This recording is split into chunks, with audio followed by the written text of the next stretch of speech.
Assalamualaikum warahmatullahi wabarakatuh. Salam sejahtera buat sahabat Kang Asep Hidayat semua dimanapun Anda berada. Apa kabarnya? Ya, semoga saja sahabat semua selalu sehat walafiat, selalu dalam lindungan Allah. Baik, untuk mempersingkat waktu, kita langsung saja masuk ke bagian cerita. Judul dari cerita ini yaitu Petak Umpet.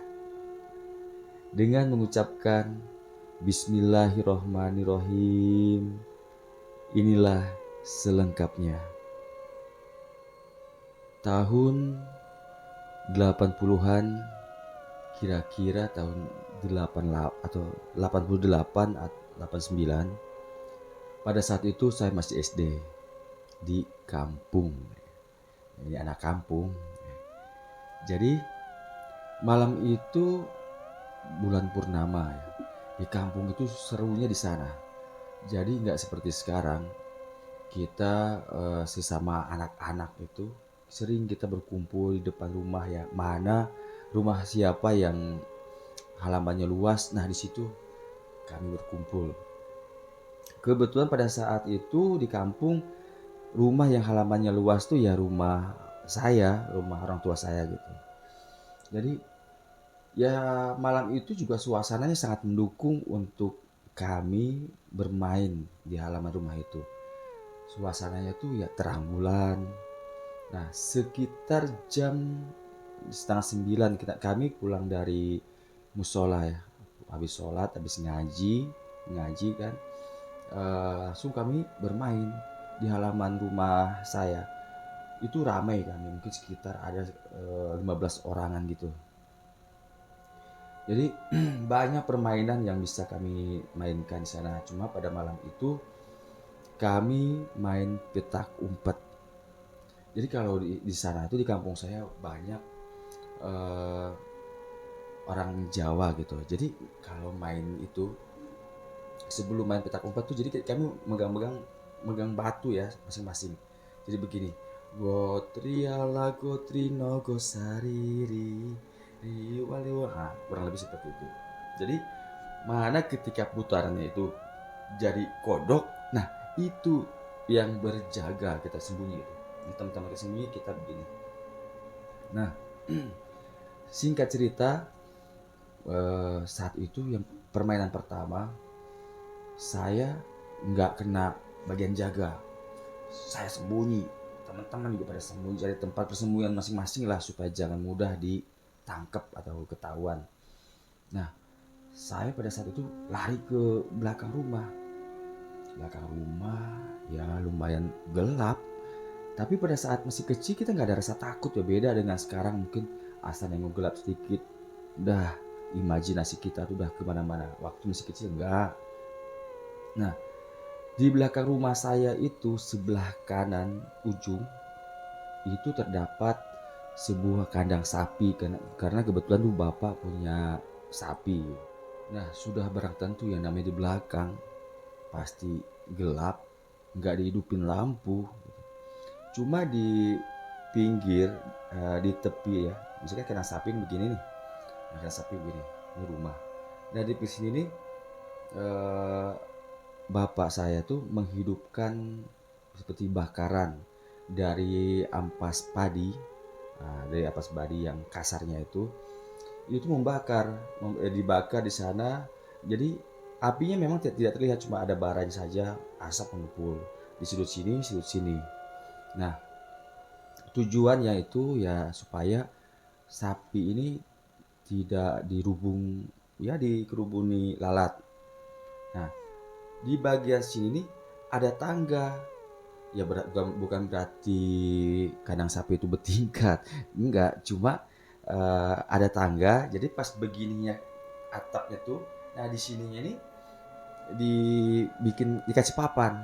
Jadi terkadang ya itulah asiknya permainan di kampung. Jadi ketika siang hari itu kami bisa naik ke atas itu, ke atas kandang api itu, kandang sapi itu. Di situ kami bisa baring-baring atau main-main di sana. Nah, pada saat itu saya bersembunyi di bawah tangga naik ke atas itu. Saya sembunyi kayak gini. Jadi saya dengar di depan, ketangkap itu, ketahuan. Saya mesti nunggu aja kayak gini. Nunggu sembunyi sambil saya ngawasi ke depan. Nah, di saat itu teman-teman, tiba-tiba ada yang nunggu nih. Itu kan tandanya kalau kita ketangkep itu wajib ditepuk, berarti menandakan kita ini ketahuan dan dapat. Udah, berarti kita kalah gitu. Namun pada saat itu ada yang menepuk bahu saya, di posisi saya tuh begini nih. Ini kan tangga nih. Saya di sininya. Nah gitu, tangga atas. Di bawahnya itu. Nah, nepuk sekali tadi. Saya gini, memang gelap, tetapi ada bias sinar dari bakaran ampas padi tadi di situ. Jadi masih terlihatlah kalau ada orang tuh, ada bayang-bayang gitu masih ada. Terus kemudian juga kan tak jauh tuh dari dapur. Nah dari dapur tuh, di belakang dapur tuh juga ada lentera dipasang. Jadi walaupun tidak bisa menerangi gitu dengan jelas, tapi ada masih bisa kita tuh melihat apabila ada seseorang gitu. Nah pada saat itu ada yang nepuk, saya lihat nggak ada siapa-siapa gitu. Nah, aja nih, pasti ini teman yang sama-sama bersembunyi, pikir saya seperti itu. Nah, namun kembali ada tepukan lagi. Saya gini lagi, nggak ada juga siapa-siapa di situ. Tapi memang dasar tengil ya, namanya juga anak-anak. Saya tetap sembunyi. Namun samar terdengar dari depan rumah saya itu, anak-anak sudah pada rame. Artinya permainan itu hampir usai atau udah usai. Tapi kok saya belum ketangkep. Lalu siapa yang di belakangnya nih? Kemudian, nah ini teman-teman, kan tangganya begini. Nah, tangganya gini, saya sembunyi di sini nih. Di depan tangga itu kan saya bilang tadi ada bakaran ampas padi. Saya begini, begini nih, gitu. Di sana ada sosok yang tengah duduk di anak tangga. Jelas memang tidak nampak dari bawah tangga tuh, nggak nampak kalau ada yang duduk di anak tangga tuh, karena tangganya memang begini, terus di alas papan bawahnya tuh, bawah tangga tuh ada papannya, sehingga ya kalau dari bawah tangga nggak bisa ngelihat orang atau seseorang yang duduk di bawah tangga, di anak tangga itu. Nah, jadi apa yang saya lihat teman-teman, sosok perempuan, ya rambutnya panjang, pakai baju putih, tengah duduk dan kepalanya tertunduk. Di saat itu saya yakin dan saya tentu kenal siapa gitu. Kenapa saya katakan kenal? Anggota keluarga saya nggak ada yang modelnya kayak gitu. Jadi saya yakin itu kuntilanak gitu. Saya langsung mundur, berlari ke depan. Akhirnya saya berkumpul lagi di lapangan atau di halaman depan rumah saya. Saat itu saya nggak ada cerita ke siapa-siapa. Saya diam aja. Tapi yang namanya juga itu tadi, kembali anak-anak. Bukannya bubar, tapi saat itu saya sama teman-teman lanjut lagi, bermain lagi. Berarti permainan yang kedua. Nah, di permainan kedua itu saya tetap nggak dapat bagian jaga atau saya nggak kalah. Saya bagian bersembunyi juga. Nah, ada teman laki-laki saya namanya Joko. Jadi Joko ini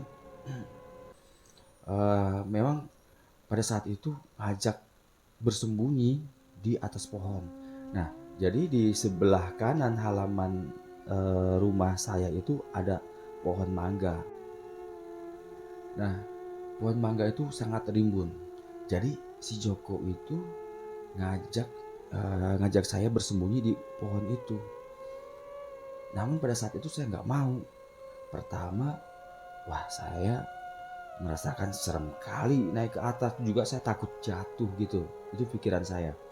Nah, saya tetap kebiasaan saya gitu. Kalau sembunyi itu pasti nggak mau yang deket-deket. Saya tuh pasti jauh. Jadi rumah saya tuh di sini, rumah saya tuh gini, rumah saya gini. Jadi di sebelah sini, ke rumah tetangga, di belakang rumah tetangga itu saya sembunyi. Namanya rumah Pak Misrun. Nah, sekarang Pak Misrun sudah meninggal. Nah, jadi saya sembunyi di sana. Namun sampai sampai banyak teman-teman yang sudah ketangkep. Terakhir saya nggak ketangkep juga. Karena sudah banyak yang sudah ketangkap, akhirnya permainan itu diselesaikan, dianggap selesai. Jadi sebenarnya bukan dianggap selesai atau udah sudahan aja, itu enggak. Jadi pada saat kami setengah bermain itu, ibu saya itu Umi keluar dari rumah karena udah dilihat jam sudah menunjukkan jam 10 lebih gitu. Jadi saya belum balik juga. Jadi Umi itu keluar dari rumah dengan bawa senter, hendak mencari saya, ya nyuruh pulang gitu. Nah, begitu keluar dari pintu rumah itu, kemudian berjalan ke kanan, tentunya sudah bisa dipastikan melewati pohon mangga yang dimana si Joko tadi sembunyi gitu. Nah, karena ya di kampung tentu menghidupkan senter. Nah, di saat menghidupkan senter, melewati pohon mangga itu, di situ Umi melihat ada si Joko tengah tidur. Pada saat itu Umi belum tahu yang di bawah pohon mangga itu si Joko. Cuma ketika lewat istilah, ih anak siapa itu? Ini cerita dari Umi ya. Terus dideketin, wah ini si Joko nih gitu. Terus weh bangun bangun, ngapain tidur di bawah pohon mangga? Nah begitu dia tersadar, dia langsung meluk Umi. Umi, ah ini takut pergi Mi, pergi Mi, pergi Mi. Nah, jadi ya langsung sama Umi digendong langsung dibawa pulang ke rumah saya. Jadi satu juga tandanya kalau ibaratnya permainan itu sudah usai, toko ini kaleng toko teng teng. Nah otomatis kami yang tengah bersembunyi yang belum ketangkap gitu kan, mendengar bunyi suara kaleng itu, yaudah kami pada keluar dari persembunyian dan kami kembali berkumpul di halaman depan rumah saya. Ya, itu menandakan permainan usai gitu. Dan ternyata setelah kami berkumpul di halaman itu kami terkejut. Karena di rumah saya itu ramai gitu, bapak-bapak, ibu-ibu itu kan. Ternyata segitu kami mendekati cari tahu juga kan, ada apa?